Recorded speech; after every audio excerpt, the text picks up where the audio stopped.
Hi guys! Welcome back sa MMM na naman na vlog. Pero for today's video, bakit nagsabi ako ng pero? Anyway, ang gagawin natin is papakita ko sa inyo ang ginagawa ko na makeup. So, ngayon, bare face muna ako. Nag-wash na ako ng face, by the way. Ang ginamit ko para i-wash ang aking face is ang Salicylic Acid Gentle Cleanser by Klude, given sa aking ate. Hi ate! Thank you! So, next one. Ang gagawin natin is mag-a-apply tayo ng concealer by You. Binili ko siya dahil meron daw siyang ceramide. And okay daw siya pagka gumamit ka netong Klude na salicylic acid. Pag gumagamit ka ng salicylic acid, you wash it sa face mo mga 30 to 60 seconds. And then after that, you are going to apply yung moisturizer with ceramide. Next thing is mag-a-apply tayo ng sunscreen, which is I use naman yung Klude din with also ceramide. Ceramide Daily Barrier Hybrid Sunscreen. Tatry kong i-rate ang mga products na gagamitin ko throughout this video. So of course, yung una natin i-rate itong salicylic acid. Sa totoo lang, ever since ginamit ko to, tas ginagawa ko talaga yung 30 seconds to 60 seconds sa gaganon, talagang medyo na-clear up yung face ko. Parang hindi siya tulad nung dati na super duper ang daming pimples. Pero ngayon meron akong pimple. Tapos itong You na moisturizer, gusto ko siya. I'll rate it 8 out of 10 kasi parang ramdam ko talaga yung pagkaka-moisturize sa face ko. Next naman na i-rate ko itong Klude Ceramide Daily Barrier Hybrid Sunscreen. Ang rate ko dito is 9 out of 10 kasi napaka-easy niya lang i-apply. Kasi as you can see, yung texture niya parang para siyang moisturizer lang. So, hindi siya tulad ng ibang sunscreen na parang ang hirap na i-apply. Parang, see? So, next naman is yung makeup na talaga. Is a primer. Nakita ko lang siya rin sa Watson. Nabasa ko primer. Parang kailangan ko yan. Hindi ako masyado nag-research about sa primer. Pero honestly, if I'm going to rate this, I'll rate it like a 5 out of 10 lang. Kasi parang hindi siya primer enough for me. Hindi siya nagpa-prime. Hindi niya naaabot yung gusto kong pagka-prime, honestly. Ito nga pala yung pro ng ano ba to? BB daw eh. Ano to?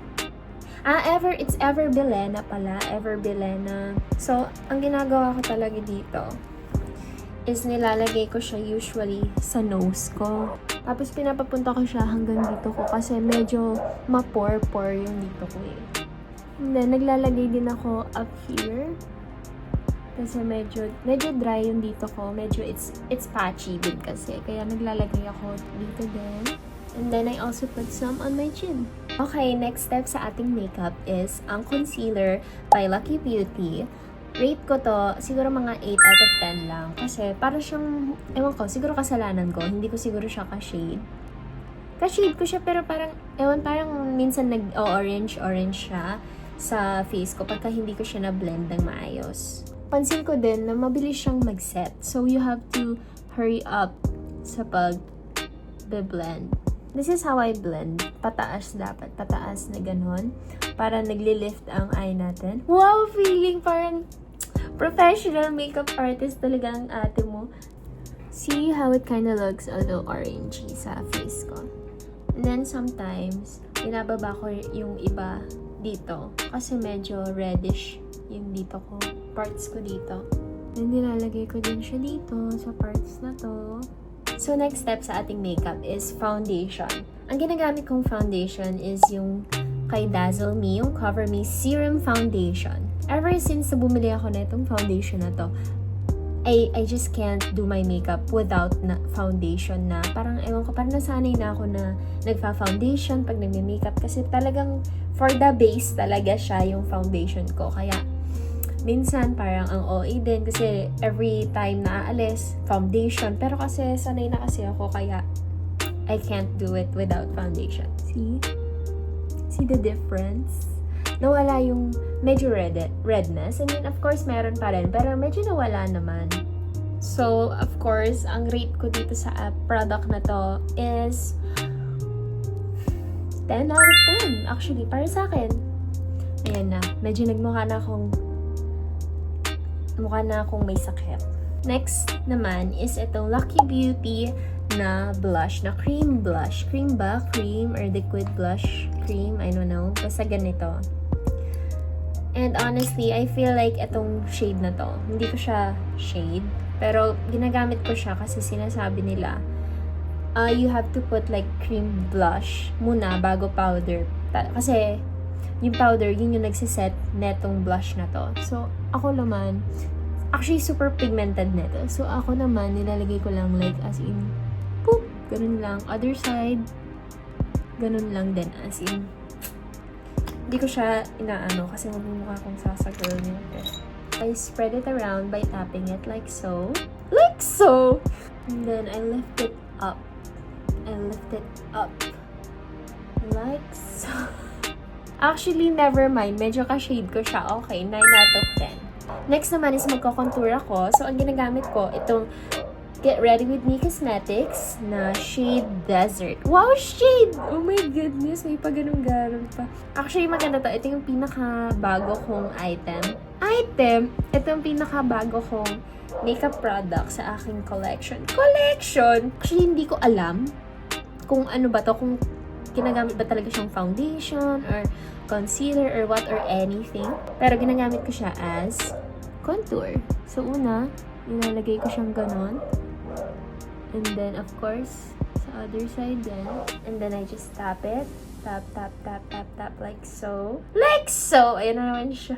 And then, continue with the other side. Continue! There we go. Ayan, medyo contoured ng aking nose. Feeling ko nga mali itong ginagawa ko. Pero it looks okay naman. Kaya ito na yung ginagawa ko. Nilalagyan ko siya under here sa lips ko. Kasi it makes a huge difference. May ginagawa siya eh. Parang pag naglalagay ako ng lipstick or ng anything na lippy, tapos may ganito. Di ba, ang ganda? Parang ang laki tignan ng lips ko pag may ganito. See? Pakak! Una, feeling ko mali yung gagawin ko. Feeling ko dito. So, ibaba mo siyang ganon. And then, pataas. Ay, okay naman. Okay siya. Wag lang akong tumapat. Walag-walag lang akong mag-side. Na okay lang. Lalagyan ko din naman ng powder yan sa taas. After. Pantay ba? So, i-rate ko siya ng 9 out of 10 kasi napaka-blendable niya. Maganda siya tignan. And actually, na-try ko na rin to noon pa. It's long-lasting. So, next naman is itong Dazzle Me na concealer. Ito yung merong dalawang, ito yung may wand. And then, dito is yung brush. Ganyan. Just to lighten it up. So, if you're gonna blend it, tap, tap lang. Tap, tap, tap, tap, tap, tap, tap, tap, tap, tap, tap. Ganun! See? See how it lightened up my nose? See how nag-lighten up itong mga parts na nilagyan ko ng concealer. Okay, ang rate ko dito is 9 out of 10. Yun na yun. Hindi na magbibigay ng explanation pa. Basta 9 out of 10. Okay, next naman is yung mga powder. Ang una kong ilalagay is itong nandito sa loob. Isa siyang powder na parang hindi ko pakita ko na lang. Basta yun. And maganda siya kasi talagang meron siyang blurring effect. So, nilalagay ko siya here, under the eyes, sa cheeks. See how it blurred my face? Maganda talaga siya. Pakak. And then, nilalagay ko din siya here. Of course, kung ilalagay ko dito, talagang nilalagay din ako dito. Oh my God. Basta ilalagay ko siya sa mga parts na oily and ma-texture. So, dito din. Next naman is itong Dazzle Me Two-Way Cake. Okay, obvious naman na puro Dazzle Me ang aking products. Ewan ko, bakit puro Dazzle Me? Ito siya, it's abused and used. Tina-top up ko siya dun sa nilalagay kong blurring powder. Nakalimutan ko na mag-rate. Okay, ang rate ko dun sa sinasabi kong blurring powder, 10 out of 10, of course. Next naman is, aayusin na natin itong blush ko. Lalagyan ko na siya ng powder. Ang ginagamit ko naman is itong Everbilena Heat Wave. Isa din to sa pinakaunang products na aking binili. Kaso nga lang, ang ayoko dito mahirap buksan. Ayun. See? Medyo, ano siya, medyo, it's loved by me, okay? Ang ayoko lang dito is, sobrang, it's good. Pero minsan kasi, wala akong sense of, basta, kaya minsan, ang ginagawa ko lang, isang ganon, tap. Tapos minsan, ginaganon ko pa, inaalis ko pa yung excess. Tapos doon ko pa lang ilalagay. See? Rate ko siya 10. Of course, itong aking baby, itong nauna sa aking collection. Ang ayoko lang sa face ko is hindi siya even kasi ito, pataas. Ito naman, basta pa ganon. Ito naman pa ganon. Ito pa ganon, ito pa ganon. Kaya, if I apply it, ito pataas. Ito naman, pa ganon. And then pataas. Panis! Okay, next step is setting spray natin by JMYC. Madami akong products ni JMYC kasi gusto ko talaga yung mga products niya kasi ang babango niya. And then ito, actually, ang setting spray ko before this is yung may sparkle na color pink. And ang ayaw ko lang dun is hindi siya long lasting. Ito naman, it is. Ako naman, hindi ko siya nilalayong baka ganun. Ako, talagang malapit.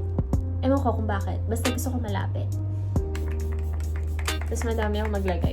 Kasi, ang bango niya talaga. Fresh. So, of course, you have to wait na mag-dry siya. Rate nga pala. 10 out of 10. Lahat na lang 10. Oh my goodness. So, now na dry na siya, ang next step ko naman dyan is yung aking eyebrows. Pero I still don't know yung perfect na parang pag-shape niya, ang ginagamit ko noon is yung nandito sa book na to na Charming Makeup Set by iGoodCo? I'm not sure. Ito siya, yung book. So, dati, yung ginagamit ko is yung nandito, yung shade na Lovely. Pero kasi, not sure if babagay siya sa hair ko. Pero sige, I'll just show you guys kung paano ko nga ba to ginagawa. So, una, naglalagay lang ako dito. And then, I start filling it out like so. Ganun lang. Okay, good siya. Okay.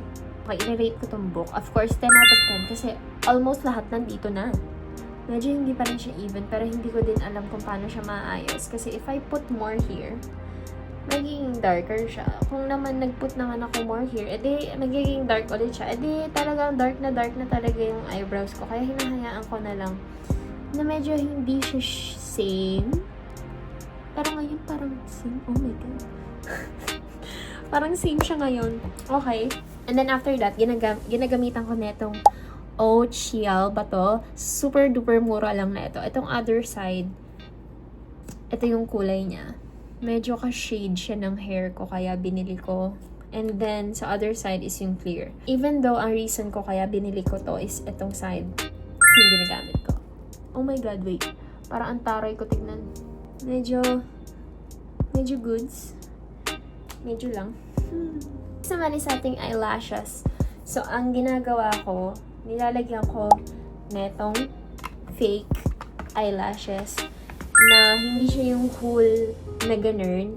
Yung ano lang siya, yung papira-piraso. Papira-piraso. Hindi naman super duper pira-piraso. So, balita ko, madaming nahihirapan na maglagay neto. Ako confident ako na medyo kaya ko. Pero, hindi ko din alam actually if tama ba yung ginagawa ko. So, bibigyan ko na lang kayo ng medyo tutorial, feeling tutorial.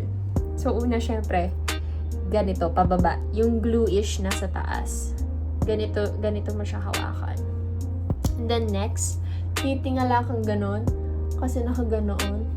Tapos, ilalagay mo lang siya sa baba ng eyelash. galing! Diba? Parang mas maganda siyang palabas na ganun. Kaya dito ko siya nilalagay sa sides ko. Sa sides ko, oh my god. Nag-order ako nito actually ulit. Hindi nga lang siya same na shop. Yun yung buy one, take two. Okay siya, kaso nung dumating, sira yung plastic na lalagyanan. Actually, para sa akin, it's not really something na parang mo pa, uy, ano to, bakit ganito? I mean, oo. Syempre, it would be nice if hindi siya sira. Pero para sa akin naman kasi, it doesn't cause me any inconvenience naman. Next naman is naglalagay pa rin ako ng mascara even though I have these on.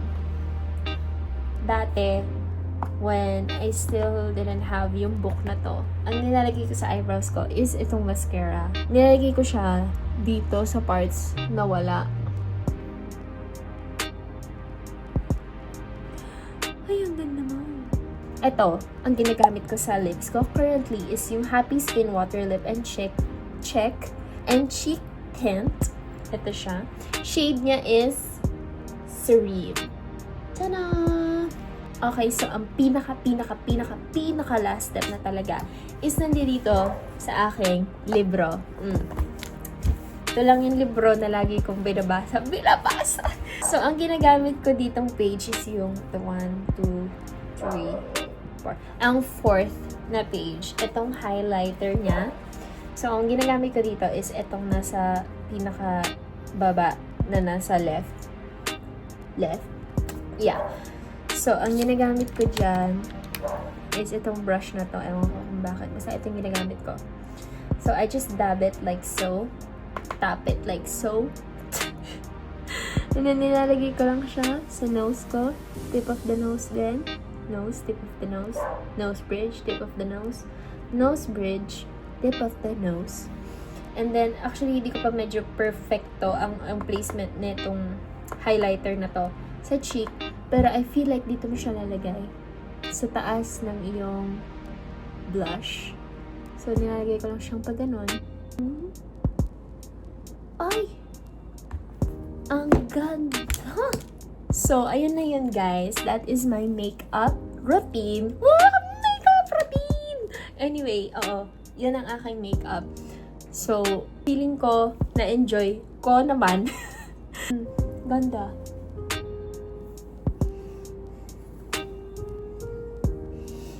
Kung mabait kayong tao, magbibigay kayo ng makeup sa akin.